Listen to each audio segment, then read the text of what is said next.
going on YouTube? This is Devin coming back at you with another video today on PubStomp MTG, and in today's video I will be going over the Mindflaying Spirit, and I gotta say this is one of the more unique designs I've seen in a while. I know I keep saying that about a couple commanders recently, but this one I absolutely love. I'm not really drawn to mono blue, but this one is kind of tempting me to play around it. So let's read what it does. So for Mindflaying Spirit, it's a triple blue commander, legendary enchantment creature, nightmare. Mindflaying Spirit can't be blocked, and if a source you control would deal damage to an opponent, prevent that damage, and each opponent mills that many cards, and plus not to mention it's a 10-1. So yeah, this could be dead to removal pretty easily if somebody lightning bolts it, but having 10 power and can't be blocked is pretty incredible, and having that ability to just swing away. I also did focus on a clone strategy too, because mono blue has a lot of great clone options, especially making a non-legendary creature copy. Everybody mills 10 is a pretty good ability, not gonna lie, because I see milling as a form of card removal. Not unless that opponent is playing Reanimator, then you don't want to be playing this. That's why you just play some exile effects. I'll mention some exile effects later on. There's some different avenues that you can make this commander. I kind of went a little bit of everything. I focused on Voltron, that's the main theme of this deck, because he already has unblockable. Why not go a step further and make sure everybody is milling a lot of cards, where you can just make multiple copies of this commander and just swing away, everybody mills a lot more cards. And something I thought about a little bit, not too much, I wanted to dive in more into the other aspects. I also focused on unblockable creatures swinging in and then getting extra damage so people can mill a little bit more. So what I like about this commander and what I find enjoyable is the fact that you're really dealing damage to everybody in the form of milling. You're not just focusing on that one opponent you're swinging at. It doesn't really matter who you're swinging at, you just swing at one person and everybody's going to be milling. So it's a pretty universal effect, and that's what I like about it. So now with all that said, let's get started. Let's talk about the Mindflaying Spirit.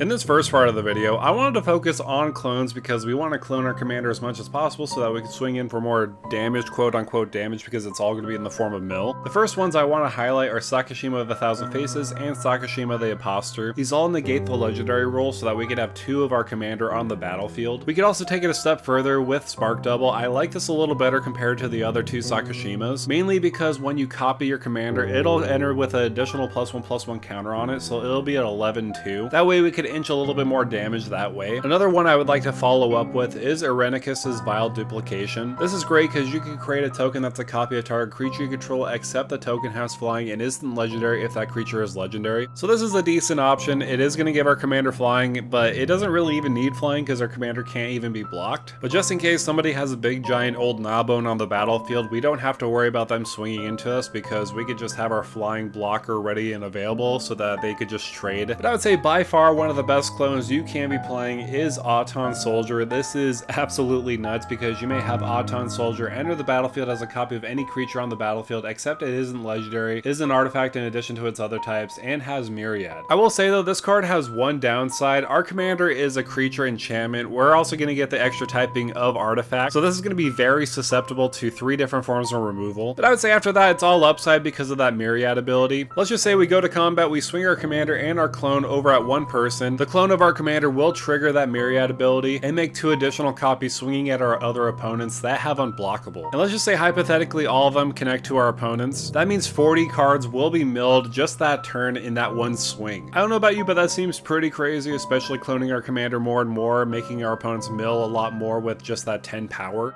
But why stop there at 10 power and go into a little bit of Voltron strategy, buffing up our commander to deal a lot more damage, which is in the form of mill. We could easily throw in some Lightning Greaves and Swiftfoot Boots so that we could give our commander haste and a little bit more protection because it is very susceptible to damage with that 1 toughness. Besides that point, their auto includes because we could play Lightning Greaves on turn 1, then on turn 2 we could just equip it to our commander and then swing in right away for 10 damage or 10 mill. Another brutal equipment would be Fire Shrieker. This is absolutely nuts in our deck because equipped creature has double strike. So when our commander swings in that first strike damage, each opponent will mill 10 cards, and then on the second strike damage, 10 more cards will be milled. Because we are in blue, ramp is not going to be the greatest, so using Sword of the Animist is going to be a great option. Equipped creature gets +1/+1, it already buffs up our commander, and whenever it does attack, you may search your library for a basic land and put it onto the battlefield tapped, then shuffle. And the reason why I wanted to point this one out, because it is an attack trigger. You don't want to add in some equipment that have deal combat damage triggers, because remember, our commander has that ability ability, if a source you control would deal damage to an opponent, prevent that damage, so you're preventing that combat damage, so you won't get those effects like some of the swords. That also does account for lifelink, because remember, we're not dealing that damage anymore, we're preventing it and milling cards. So cards like Luxodon, Warhammer, or Shadow Spear, unless you're using Shadow Spear for that other ability, it's not very good in this deck specifically because we're preventing that damage, and we won't gain that life. So this is just something to keep in mind, but let's go back to some other great cards that you could add into the deck with some equipments. I do want to give our commander Indestructible, so Mithril Coat and Hammer of Nazan will get the job done for us. Mithril Coat has that ability of Flash and Indestructible itself, and you could auto-equip it to a legendary creature you control. An equipped creature has Indestructible, so this is great because if somebody tries to remove your commander, you could just flash this in and auto-equip it right away so that it doesn't get removed. Hammer of Nazan, equipped creature gets +2/+0 and has Indestructible, is another great option. It does have that auto-equipped very similar to Mithril Coat, but it doesn't have Flash, so you can't do it right away. But again, it'll buff up our commander a little bit further, giving it +2/+0. But one card I think is absolutely fantastic with our commander, and very funny by the way, is Inquisitor's Flail. For 2 mana, it's an artifact equipment. It does have equip 2, and if equipped creature would deal combat damage, it deals double that damage instead. So instead of 10 damage, we're going to be dealing 20 damage, but instead of that, we're going to be milling each opponent for 20. And that last part, a lot of people will see as a downside. If another creature would deal combat damage to an equipped creature, it deals double that damage to an equipped creature instead. But hey, would you look at that? Our commander has unblockable, so we don't even have to worry about that. Every time we could just swing in uncontested, make each opponent mill 20 cards or more, depending on how much equipment we do have attached to our commander. So this one is absolutely fantastic. 10 out of 10 would recommend. I would also like to highlight some cards from Assassin's Creed universe like Excalibur, Sword of Eden, and Mjolnir, Storm's Hammer. I like Excalibur, even though it's a high cost card, it can be reduced based off the historic permanents we control. Plus it does have equipped creature gets +10/+0 and has vigilance, so it'll give our commander +10, making it a 20 power commander. And I do like Mjolnir, it synergizes with our commander so much. It does auto equip to it, so that's very nice. Whenever equipped creature attacks, tap target defending creature player controls and put a stun counter on it. Then Mjolnir deals damage to each opponent equal to the number of tapped creatures that opponent controls. But of course, we're not dealing damage anymore. We're going to be making each opponent mill cards based off of the number of tapped creatures, so this is pretty good, and I like this option because it's not really an option we will see much in blue where we're going to be dealing damage based off of non-combat. So I like this one. I think it's great, and there is a lot of other equipment that you can take advantage of. I do have a lot more equipment in my deck list down below in the description if you do want to go check it out. I just wanted to highlight these ones specifically because I feel like they will do the most work out of the rest. So now that I've talked about some equipment that you can take advantage of in the deck, I now want to shift my focus and talk about some cards that'll help your mill strategy, because not all the times you're going to have your commander on the battlefield, it could be susceptible to removal. So we want to make sure we have some other options to help us out. But let's start off strong and talk about Brewvac. This is the big elephant in the room when we talk about mill. If an opponent would mill 1 or more cards, they mill twice that many cards instead. So with our commander dealing combat damage, each opponent's going to mill 10 cards, but they're going to be milling 20 cards with Brewvac on the battlefield. And if we don't have our commander on the battlefield, we could use cards like Maddening Cacophony and Fractured Sanity. These cards could really increase the clock of our opponent's deck total. Maddening Cacophony, each opponent mills 8 cards. If the spell is kicked, instead each opponent mills half their library rounded up. And with Fractured Sanity for triple blue, each opponent mills 14 cards, and it does have cycling 1 and a blue. When you cycle Fractured Sanity, each opponent mills 4 cards. I like these as backup options because our commander may be removed once or twice because it might get hated out of the game, so there's other ways we can mill our opponents. One of my personal favorites would be Terracian Mindbreaker. This for 7 mana is an artifact creature, Juggernaut. Whenever it does attack, defending player mills half their library rounded up, and it does have Unearth 1 and triple blue. So I will say with Brewvac, this is technically a 2-card combo where people will mill half their library, but then double that with Brewvac's ability. So I guess there is a 2-card combo with that specifically. I would also like to mention Vantress Gargoyle, mainly because it's a 2 mana 5/4 with flying. Of course, it can't attack unless defending player has 7 more cards in their graveyard, which is going to be pretty easy to do. Plus, it can't block unless you have 4 more cards in hand, which is going to be completely fine, but it does have that tap ability. Each player puts the top card of their library into their graveyard, so it's one little way we can mill a little bit extra, but obviously if we do have our commander on the battlefield, we could swing in for 5, and then each of our opponents will mill 5. After playing a mill strategy, you definitely want to have some mass graveyard exile effects. So something like a Relic of Progenitus will get the job done for you. You could pay 1 and exile it, exile all cards from all graveyards, draw a card. So there's just a way if somebody's playing a reanimator strategy, they don't have that way of reanimating them because you could in response just sacrifice it and exile all graveyards. Another graveyard hate piece that I would like to recommend is Agatha's Soul Cauldron. I like this with our commander because we could put a +1/+1 counter on our commander whenever we exile something. Plus, if any of those creatures had activated abilities, well, now our creatures will have that as long as they have 1/1 counters on them. Soul Guide Lantern is another another option for 1 mana. It has a couple different modes. When it enters the battlefield, exile target card from a graveyard, so if somebody has a big giant scary monster that they're about to reanimate, well hey, too bad, we get exile on ETB. Plus you could tap it and sacrifice Soul Guide Lantern and exile each opponent's graveyard. Plus there's a lot of other mass exile effects in graveyards that you can take advantage of in mono blue specifically. However, that's going to do it for me, guys. Thank you guys so much for coming by and watching this video. This commander is one wild commander that I'm honestly super tempted to build around. Let me know down below in the comments, what are your thoughts and opinions about it? Do you plan on building this commander? What other options would you recommend in this deck list? Also, if you can, make sure to like, share, and subscribe to the channel. That definitely goes a long way in supporting it. And with that out of the way, thank you for stomping by.